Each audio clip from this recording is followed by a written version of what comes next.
Hello friends, welcome to JMR study YouTube channel.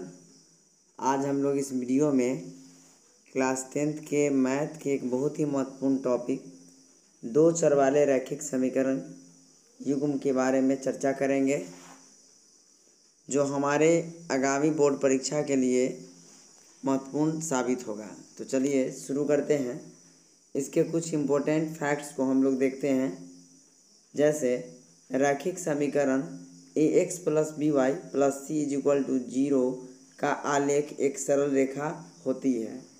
यह इसको जो है हम लोग सरल रेखा के रूप में कहेंगे। रैखिक समीकरण युग्म ax plus B Y plus C is equal to 0 का अगर हम लोग आलेख खींचे, यानी अगर हम लोग ग्राफ खींचे, तो ये क्या होगा, एक सरल रेखा होती है। नेक्स्ट पॉइंट है हमारा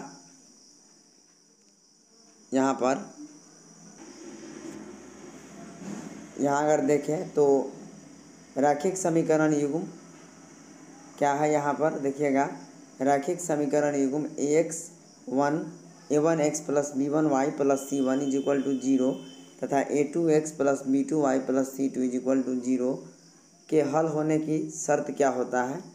तो तीन प्रमुख शर्त है। पहला है कि इसका द्वितीय हल होगा, अर्थात केवल एक हल होगा। कब? जब a1/a2 is not equal to b1/b2 होगा। और इसका आलेख कैसा होगा? प्रतिच्छेदी करती हुई रेखा होगा। और यह अद्वितीय हल होगा, तो यह क्या होगा? संगत होगा, याद रखिएगा। और इसे अविरोधी युग्म भी कहते हैं। तो एक साथ कई फैक्ट्स है। यदि a1/a2 बराबर नहीं हो b1/b2 तो यह अद्वितीय हल होगा। इसका आलेख कैसा होगा? तो आलेख जो होगा वो प्रतिच्छेदी करती रेखा होगा। और यह संगत होगा या असंगत? तो संगत होगा। और इसे अविरोधी युग्म भी कहते हैं। नेक्स्ट पॉइंट को देखते हैं। अगर कोई समीकरण जो है, अगर उसका शर्त इस तरह का है, a1/a2 बराबर b1/b2 बराबर c1/c2 हो, तो इसका असंख्य हल होगा। और इसकी आलेख कैसी होगी? संपाती होगा। और यह आश्रित होगा। और इसे भी अविरोधी युग्म भी कहते हैं। तो यदि अगर कोई आपस में बराबर नहीं होगा, तो अगर कोई बराबर आपस में नहीं हुआ तो यह क्या हो गया? अद्वितीय हल होगा। अगर सब बराबर हो जाएगा तो इसका असंख्य हल होगा, यानी अनगिनत हल होगा। नेक्स्ट पॉइंट है आपका, एक भी हल नहीं होगा। कब? जब दो बराबर हो जाए, यानी a1/a2 is equal to b1/b2 is not equal to c1/c2। तो ऐसी परिस्थिति में एक भी हल नहीं होगा। और ये समांतर, इसका आलेख जो होगा वो समांतर होगा। और यह असंगत होगा, संगत नहीं होगा। दो कंडीशन में संगत होता है, जब कोई आपस में बराबर नहीं हो तब, और जब सभी आपस में बराबर हो जाए तब। और इसे विरोधी युग्म भी कहते हैं। नेक्स्ट पॉइंट देखते हैं। नेक्स्ट पॉइंट इसको कहेंगे, देखिएगा। नेक्स्ट है आपका कि रैखिक समीकरण युग्म को हल किया जाता है। कौन कौन विधि है हल करने का? एक ग्राफीय विधि है, एक प्रतिस्थापन विधि है, एक विलोपन विधि और एक ब्रजगुणनखंड विधि है। इन सभी विधियों द्वारा हम लोग क्या करते हैं? समीकरण को हल करते हैं। ग्राफीय विधि से भी हल करते हैं, प्रतिस्थापन विधि से भी करते हैं, विलोपन विधि से भी करते हैं और ब्रजगुणनखंड विधि से भी करते हैं। यहाँ अगर बात करें, देखिएगा, ब्रजगुणनखंड के लिए क्या है फॉर्मूला हमारा? a1x plus b1y plus c1 is equal to क्या होता है? यहाँ अगर ब्रजगुणनखंड विधि को देखें हम लोग, तो जैसे a1x plus b1y plus c1 is equal to 0 हो जाएगा। और a2x plus b2y plus c2 is equal to 0, यानी ब्रजगुणनखंड विधि से अगर हल करेंगे, विधि से हम लोग कैसे इसको हल करेंगे? जैसे b1 b2 c1 c2 हो गया, a1 a2 b1 b2, b से शुरू करते हुए हम लोग बढ़ेंगे b1 b2 c1 c2 a1 a2 और b1 b2। तो x का वैल्यू निकालने के लिए क्या करेंगे? b1 c2 minus b2 c1, b1 c2 minus b2 c1 बराबर y बराबर क्या हो जाएगा? c1 a2 minus c2 a1। और उसी तरह 1 रेशियो इज इक्वल टू हो जाएगा a1 b2 और a2 b1। अगर x का वैल्यू हम लोग निकालें तो x बराबर हो जाएगा b1 c2 minus b2 c1 बटा A1 B2 minus A2 B1, जबकि A1 B2 minus A2 B1 is not equal to 0 होगा और x y के वैल्यू निकालने के लिए हम लोग इस तरह से निकालेंगे। अब यहाँ महत्वपूर्ण प्रश्नों को हम लोग चर्चा करेंगे। तो जो हमारा फर्स्ट प्रश्न है, एक रैखिक समीकरण का घात होता है। तो एक रैखिक समीकरण का जो घात होता है वह 1 होता है। राइट आंसर हमारा क्या हो जाएगा? सी। हमारा जो राइट आंसर हो जाएगा वो क्या हो जाएगा? सी हो जाएगा। एक रैखिक समीकरण का घात कितना होता है? 1 होता है। नेक्स्ट है, किसी बिंदु की y अक्ष से दूरी उस बिंदु का क्या कहलाता है? तो y अक्ष से दूरी जो है, हम लोग y अक्ष से दूरी को क्या कहेंगे? x निर्देशांक कहेंगे, ठीक है। x निर्देशांक या उसको कोटि भी कहते हैं, अर्थात ये b और c दोनों हो जाएगा। तो y अक्ष से दूरी को हम लोग क्या कहते हैं? कोटि कहते हैं या x निर्देशांक कहते हैं। कहता है कि दो रेखाएं संपाती होगा तो इनके क्या होगा? अनेक हल होंगे, कोई हल नहीं होगा, एक अद्वितीय हल होगा। हल हो भी सकते हैं और न भी हो सकते हैं। तो संपाती होने के लिए क्या शर्त है? A1/A2 is equal to B1/B2 is equal to C1/C2।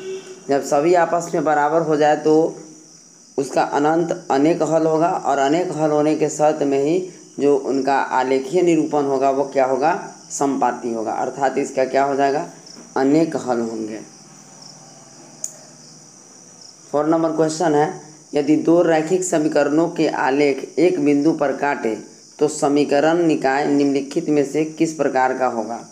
तो जब एक दूसरे को काटेगा अर्थात यह प्रतिच्छेदी रेखाएं होगा, और प्रतिच्छेदी जब रेखाएं होगी तो इसका जो है किस प्रकार का यह समीकरण होगा? तो अविरोधी होगा। राइट आंसर बी हो जाएगा।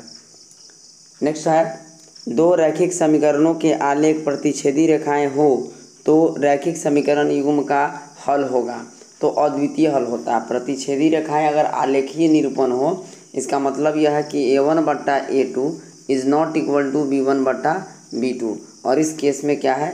केवल और केवल एक हल होगा, अर्थात अद्वितीय हल होगा। 5 का ए हो जाएगा।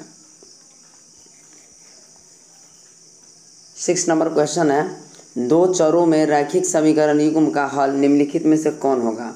तो दो चरों में रैखिक समीकरण युग्म का जो हल होता है वह क्या होगा? तो एक बिंदु होगा, एक बिंदु पर ही हल होता है। नेक्स्ट है, दो चरों में एक रैखिक समीकरण इतना x अक्ष तथा y अक्ष को कहाँ काटेंगे? तो x अक्ष और y अक्ष को ये एक दूसरे को कितना कितना पर काटेगा? 3 और 2 पर काटेंगे, ठीक है। 3 और 2 पर काटेंगे। राइट आंसर हो जाएगा हमारा ए। समीकरण युग्म A1x plus B1y plus C1 is equal to 0 A2x plus B2y plus C2 का हल क्या होगा यदि A1/A2 is not equal to B1/B2?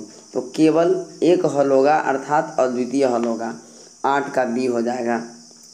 Next question है, अगर किसी संख्या की इकाई का अंक y और दहाई का अंक x हो तो अभिष्ट क्या होगा?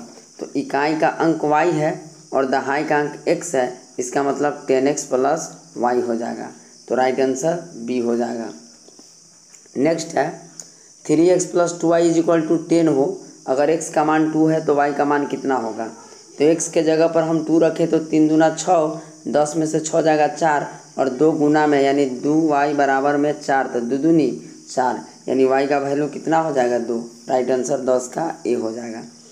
11 नंबर प्रश्न है, समीकरण A1x plus B1y plus C1 is equal to 0 A2x plus B2y plus C2 is equal to 0 में अगर ये सभी आपस में बराबर हो तो इनके कितने हल होगा? तो अनेक हल होगा, अनेक हल होगा। 11 का राइट आंसर क्या हो जाएगा? ए। यदि x plus 2y minus 5 is equal to 0 ax plus a minus B into Y बराबर 10 का अनंत हल होगा, तब क्या होगा? तो जब अनंत हल होगा इसका मतलब सभी आपस में क्या है?